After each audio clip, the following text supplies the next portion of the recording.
Super Turrican Director's Cut es especialmente interesante porque no es solo una reedición, es una reconstrucción.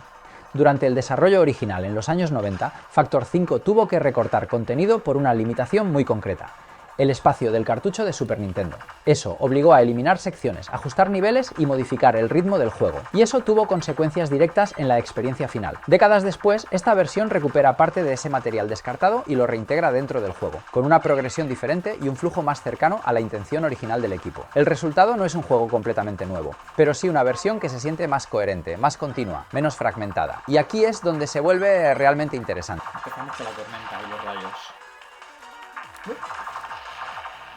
¡Vamos!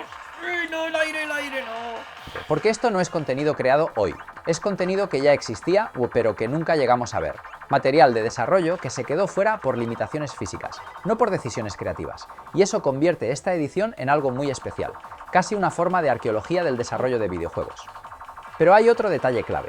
Esta versión no salió en los 90, no hubo cartucho, no hubo lanzamiento, permaneció inédita durante más de 20 años, hasta que en 2018 aparece por primera vez incluida en la consola FPGA Analog Super NT, y posteriormente en recopilatorios modernos. Es literalmente un cartucho que nunca existió, hasta décadas después, y eso nos deja una idea muy clara. En los años 90, diseñar un juego no era solo una cuestión creativa, era también una cuestión física. Lo que jugábamos no siempre era la versión ideal del equipo, sino la que cabía dentro del cartucho. ¡Oh!